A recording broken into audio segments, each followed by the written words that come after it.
Bonjour, on est toujours dans le grenier de la médiathèque. Aujourd'hui, c'est notre deuxième séance. Mais avant de commencer la séance, je vous avais fait 2 devinettes. J'espère que vous avez trouvé la réponse. Mais pour en être sûr, je vais vous donner les 2 réponses. Que font 2 fois 6 œufs? Alors, en mathématiques, on dira ça fera 12. Mais dans les devinettes, quand on achète les œufs, on dit toujours une douzaine. Voilà, c'était la réponse. La deuxième devinette, je vous demande, une vache, combien a-t-elle de pattes? Eh bien, la réponse, c'est 8. Oh, vous allez me dire, mais non. Si, quand vous regardez votre vache, devant, vous allez voir 2 pattes, derrière 2 pattes. Vous mettez de l'autre côté, d'un côté, soit le côté gauche, vous verrez 2 pattes. Vous allez du côté droit, vous verrez encore 2 pattes et en tout, ça fait 8. Voilà les 2 devinettes. Alors, aujourd'hui, je vais faire 2 autres devinettes. Bon, on va faire facile, hein? Non, parce que toujours faire difficile, c'est pas bon. Alors, quelle est la devinette qui me vient en tête? Ah oui, celle-là. Qui suis-je? Quand je ne suis pas là, les hommes se plaignent. Ah, pourquoi elle n'est pas là? Pourquoi? J'entends leurs cris et j'arrive. Et bien, quand j'arrive, les hommes ont peur de moi et se cachent. Alors, qui suis-je? Pour vous aider, c'est surtout le paysan qui en a besoin. Voilà. La deuxième devinette.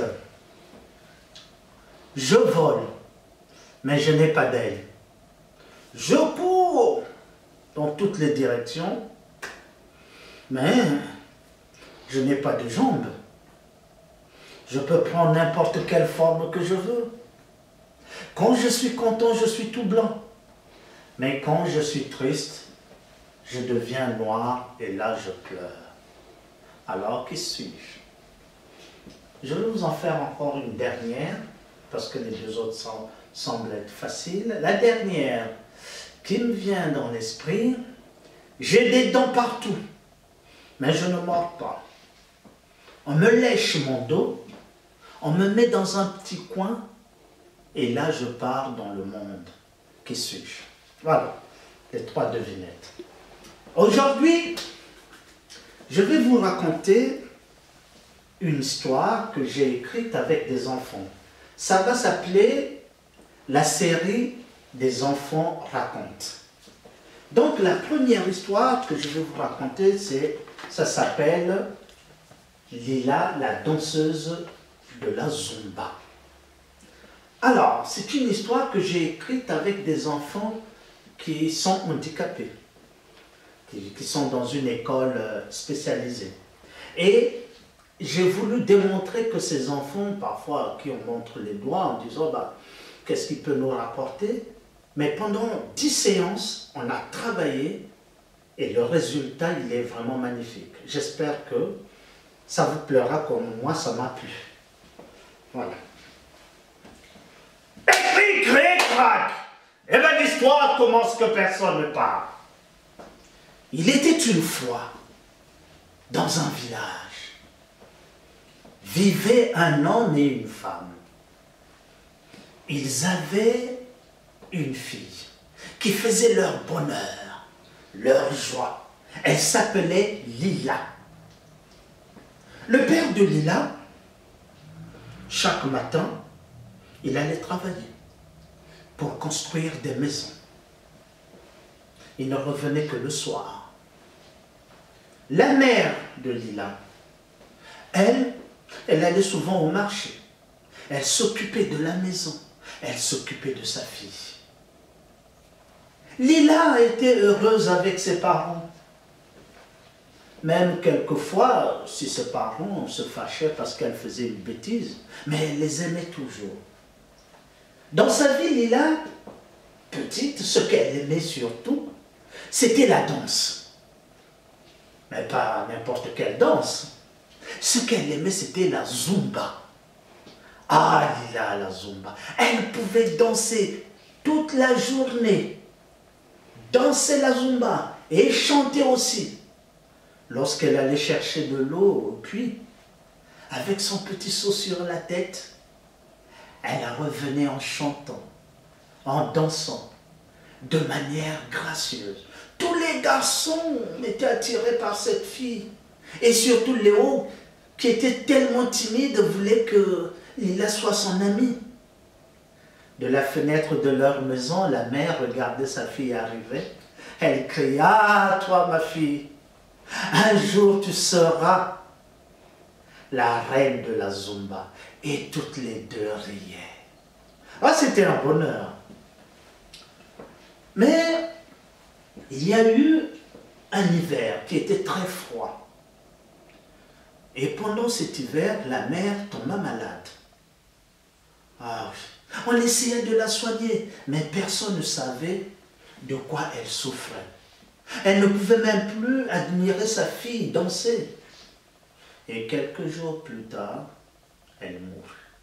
On l'enterra dans le cimetière du village. Lila et son papa étaient très tristes. Pourtant, ils avaient témoigné tant d'amour à cette femme, mais elle était morte.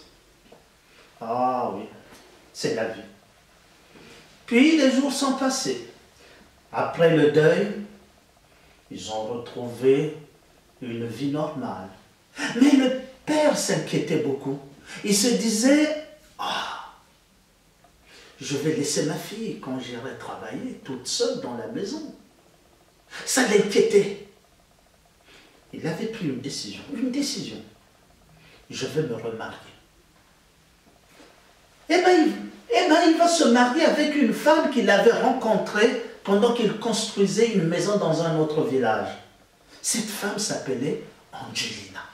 Angelina, c'était une femme très belle. Elle avait des longs cheveux tout noirs. Eh oui, elle aussi, elle était contente. Elle voyait dans cet homme qui était aussi si beau. On célébra le mariage d'Angelina avec le père de Lila. Après la fête, Angelina rejoint la maison, sa nouvelle maison, où vive Lila. Eh oui, comme vous savez, ça commence toujours très bien. Et quelques jours plus tard, Angelina, cette belle femme que tout le monde admirait, est devenue une marâtre. Elle était jalouse de voir Lila danser, chanter et joyeuse à nouveau. Elle ne voulait pas que cet enfant soit heureuse. Alors, elle a pris une décision. Lila doit travailler dans la maison comme le faisait sa maman. Mais pourquoi Angelina, elle était-elle si méchante envers cet enfant?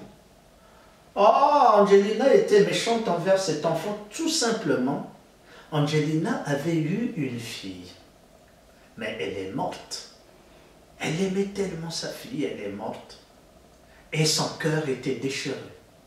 Et depuis, elle n'a jamais aimé que les enfants soient heureux. Surtout Lila, sa belle-fille. Voilà pourquoi Angelina était devenue une marâtre. La pauvre Lila, bah oui, elle travaillait dans la maison. Elle ne pouvait plus danser. Elle était encore triste. Un soir, elle était tellement fatiguée. Elle va dans sa chambre, elle s'allonge et elle fait un rêve. Elle voit la lune qui descend devant la maison, avec tous ses habitants habillés en rouge. Ses habitants la saluent. Et puis, on l'invite d'aller dehors pour jouer. Elle est contente, mais quand elle ouvre les yeux, ce n'est qu'un rêve. Elle dit, ah oui, ce n'était qu'un rêve. Elle devient triste. Elle souffre tellement qu'à un moment, elle va prendre une décision. Je vais en parler à mon père de ce que me fait Angelina. Comme le père ne rentrait que le soir, Et bien ce jour-là, elle a attendu son père. Dès que le père est rentré, Lila a crié. Papa, papa, papa, je veux te parler. Oh, le père, il était fatigué. Ah, Lina, ma fille, pas aujourd'hui. Tu me le diras un autre jour. Demain, si tu veux. D'accord, papa. La petite, elle a attendu demain. Et le lendemain, elle était impatiente toute la journée. Elle attendait le soir. Et quand elle a vu la porte s'ouvrir, elle a dit, papa, papa, je veux me confier à toi. Et là, le père l'a répondu. Oh, ma fille, j'ai eu tellement d'ennuis à mon travail, je ne pourrais même pas t'écouter. Tu me le diras un autre jour. D'accord, papa. Et le troisième jour, Lina était devant la porte. Quand le père est rentré, enfin ce jour-là, le père a accepté d'écouter sa fille. Et là, Lina lui a expliqué tout ce que lui faisait subir Angelina. Le père était très surpris. Il se disait, mais c'est impossible. Angelina ne peut pas faire ça à ma fille. Il va simplement dire à sa fille, je lui en parlerai. Après le dîner, Lila est allée dormir. Le père est allé voir sa femme. Il a demandé à sa femme si ce que lui avait dit sa fille était vrai ou pas. Eh bien, Angelina s'est fâchée. Elle était en colère. Quoi? C'est ce qu'elle t'a dit? Eh bien, ta fille, tu dois le savoir. Elle me compare toujours à sa mère. D'abord, elle m'en veut parce que je t'ai épousée.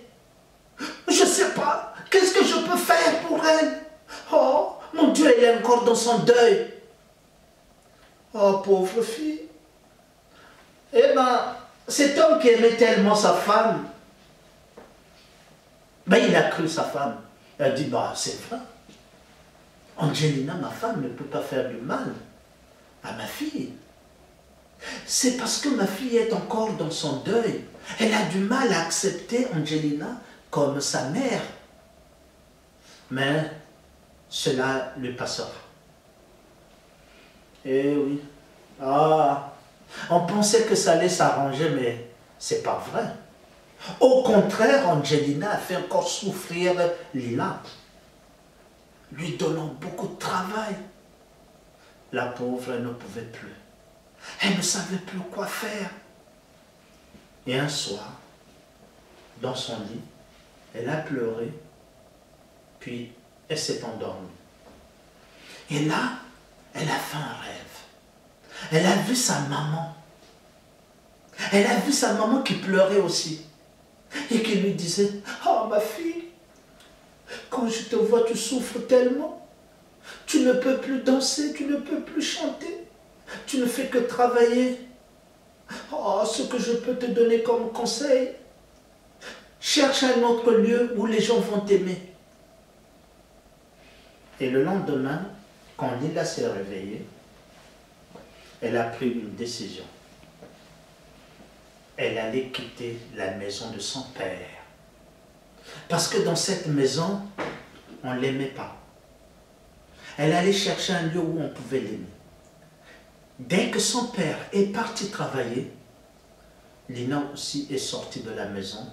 Elle a pris un chemin qui allait dans la forêt. Elle marche sur son chemin. Elle marche. Elle vient de faire une fugue. Ah, Lina, elle a fait une fugue. Elle est partie.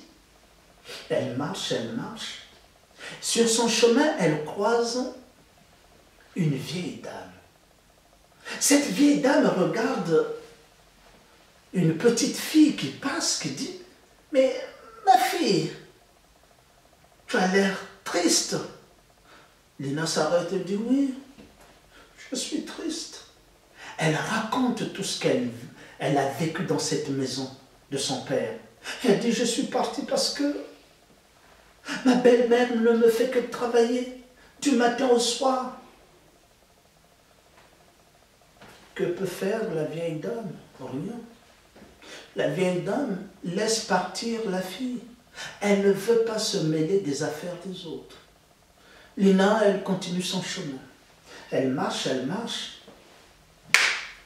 Elle n'avait pas pris un repas, le repas du matin. Elle a faim. Elle est fatiguée. Elle voit un arbre, elle dit, bon, je vais me reposer. Elle s'assied au pied de l'arbre, puis elle s'allonge. Malheureusement pour elle, elle n'a pas vu, depuis qu'elle est dans la forêt, il y a un loup qui la suit. Eh bien, le loup, lui, il est content, il se dit, voilà un bon repas pour moi. Le loup s'approche, ouvre sa gueule, et là, ben, il avale Lila. Le loup aussi est fatigué, il dit, oh, je vais d'abord me reposer avant de partir. Il s'allonge. Mais le loup, malheureusement pour lui, et heureusement pour Lila, il y avait un chasseur qui avait vu le loup dévorer la fille. Il s'est dit, vite, il faut que j'ouvre le ventre du loup avant qu'il ne se réveille. Il s'est approché, il a pris son couteau, il a sorti la fille, il a recousu le ventre, puis ils sont partis. Lila lui a raconté ses mésaventures. Le chasseur a eu pitié de la pauvre fille, a dit, je te propose de venir chez moi. Lila hésite, mais à la fin elle accepte, elle dit, ben, c'est ce chasseur qui m'a sauvé. Ben, ils vont partir. Ils arrivent dans la maison du chasseur. Que voit-elle? Eh bien, elle voit la vieille dame qu'elle avait croisée sur le chemin. C'est la femme du chasseur. Alors, le chasseur et sa femme, ils n'ont jamais eu d'enfant. Ils proposent à Lila de devenir leur fille. Elle accepte. Et cette nuit-là, Lila fait un rêve. Il voit sa mère qui rigole, qui dit, voilà ma fille, maintenant tu peux danser. Et oui, Lila va reprendre goût à la danse, au chant, devant sa famille adoptive. Des années passent, elle est devenue une jeune fille. Elle danse toujours, mais parfois elle pense à son père. Elle dit, ah, est-ce que mon père est encore heureux? Je ne sais pas. Des jours, et voilà qu'un matin, la vieille dame revient du marché. Et là, elle appelle Lila et lui dit, oh ma fille, on a organisé un concours de danse. Est-ce que tu ne voudrais pas danser la Zumba? En entendant cette nouvelle, eh bien, Lila tremble, elle a peur, elle n'a jamais dansé devant un public, devant du monde. Mais la vieille dame la rassure. N'aie pas peur, je t'assure qu'un jour tu seras la reine de la Zumba. Elle se souvient de ces mots. Sa mère prononçait les mêmes mots. Alors elle va dire, je vais me préparer. Elle va se préparer. Elle va se préparer. Et le jour du concours, ce matin-là, le chasseur et la vieille dame lui offrent un cadeau. Et quand elle ouvre ce cadeau, il y a des vêtements, des chaussures. Et le chasseur va dire, nous t'offrons ces vêtements, ces chaussures pour que tu sois la plus belle de toutes les reines. Lila est très ému. Il embrasse ses parents adoptifs. Après s'être habillé, il monte sur la charrette tirée par 2 chevaux et ils vont partir. Ils arrivent dans le village. Sur la grande place, il y a du monde. Il y a un monde qui est venu voir et il y a un autre monde qui va danser. Lila reconnaît les lieux.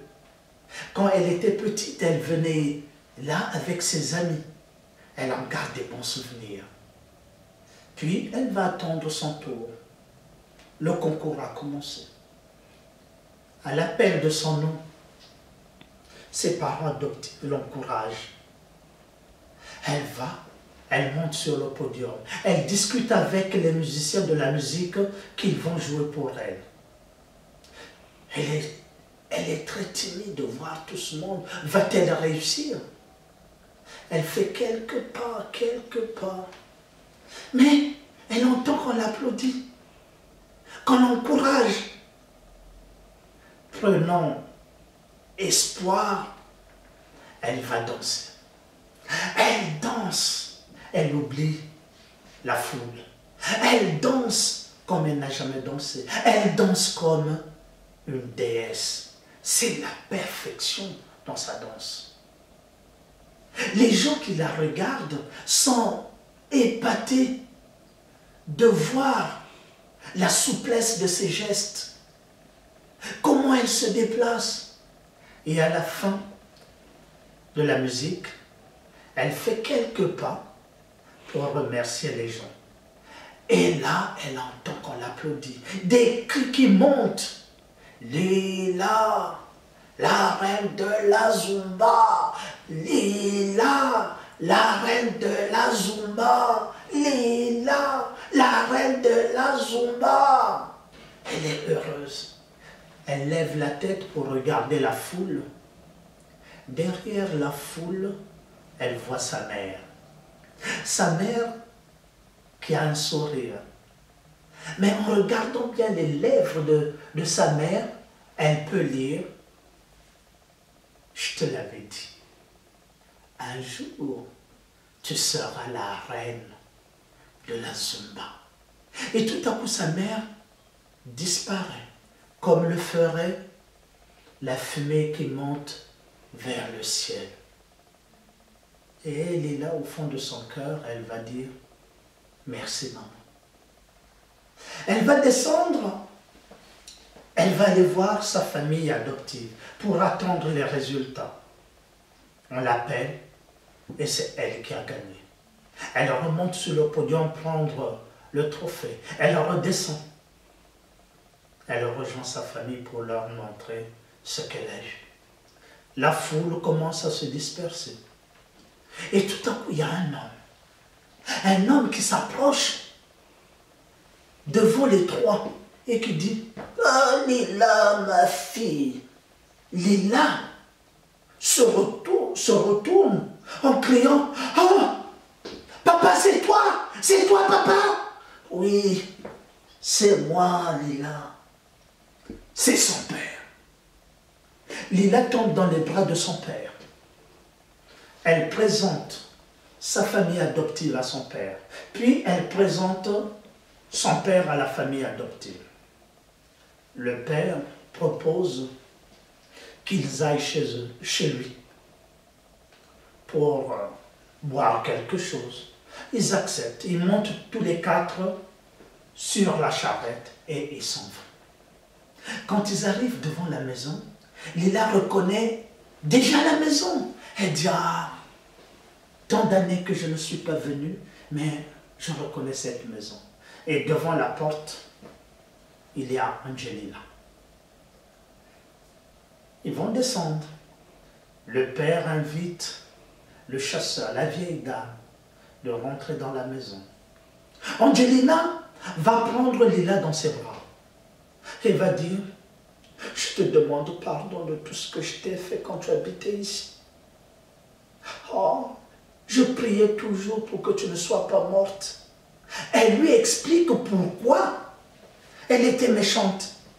Maintenant, son cœur est guéri parce qu'elle a eu une enfant. Elle présente à Lila, sa fille. Voilà, je te présente Lucie, ta petite sœur. Lucie, je te présente ta grande sœur, Lila. Et Lucie, c'est une fille qui est délurée, une petite fille qui s'avance, qui dit, tu sais, papa et maman me parlent toujours de toi, que tu es une danseuse. Tu vas m'apprendre à danser la Zumba, hein? Bah, Lila va dire oui, je t'apprendrai à danser la Zumba. Angelina, Lila et Lucie vont rentrer dans la maison, rejoindre les autres. Et pendant tout ce temps, ils vont parler de Lila.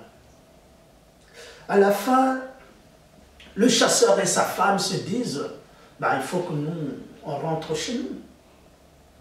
Et Lila va prendre la parole, va dire, Père, je ne peux pas rester ici. Je vais rentrer avec ma famille adoptive, ceux qui m'ont élevé.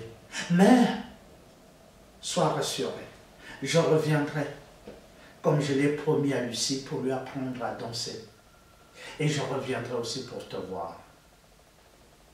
Le père, qu'est-ce qu'il pouvait dire? Il s'est seulement levé, il a dit, j'accepte ta décision. Tout ce que nous voulons, c'est que tu sois heureuse. Et Lila est partie avec sa famille adoptive. Et comme elle l'avait promis, elle venait voir sa petite sœur Lucie. Et aussi voir son père pour reprendre une place dans son cœur. Angelina avait changé. Elle regardait souvent les deux enfants danser. Et toutes les trois parfois riaient quand Lucie faisait un faux mouvement. Et un jour, Angelina a dit à Lucie, je vais t'apprendre aussi quelque chose, la couture. Oui, elle était très douée en couture. Lila a accepté. En quelques jours, Lila savait faire des réalisations, des belles réalisations. Elle a décidé d'aller les vendre au marché. Elle était toujours accompagnée de Lucie. Lucie était heureuse d'être avec sa sœur qui était la reine de la Zumba. Elle vendait ses objets. Mais elle avait constaté qu'il y avait un jeune homme qui, chaque fois quand elle arrivait, le jeune homme était un peu plus loin et il ne faisait que regarder Lila. Puis il passait sans rien acheter. Et un jour, Lila lui a dit, « Hé toi !»« Moi ? Oui.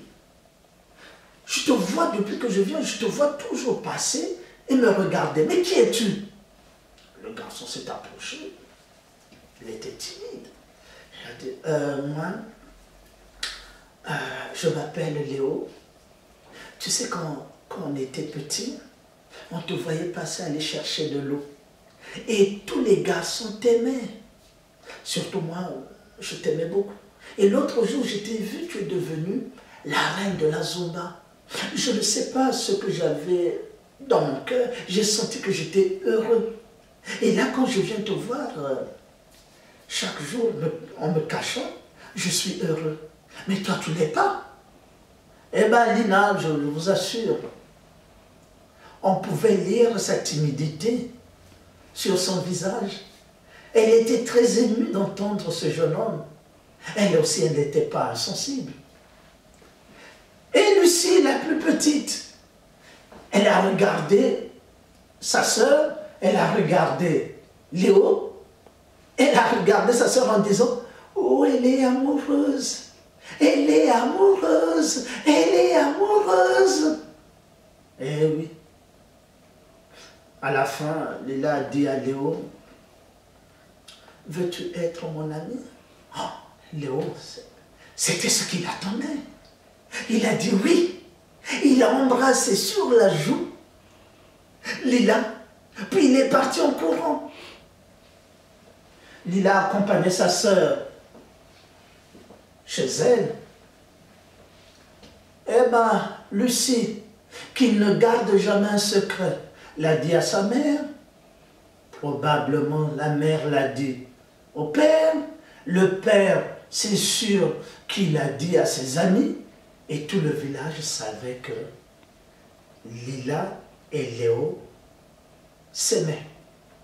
bientôt ils vont être fiancés. Peut-être plus tard, ils vont être mariés.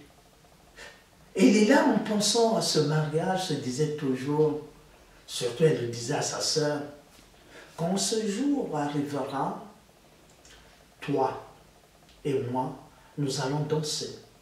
Toi, tu seras la princesse et moi, je serai la reine de la Zumba. Lucie a dit, et Léo, lui, sera qui? Léo, il sera notre roi. Et toutes les deux se riaient. Elles s'entendaient à merveille. Alors, nous tous, nous attendons ce mariage de cette fille qui était la reine de la Zumba. Allez, je vous dis à bientôt. Dans 15 jours, une autre histoire sera là.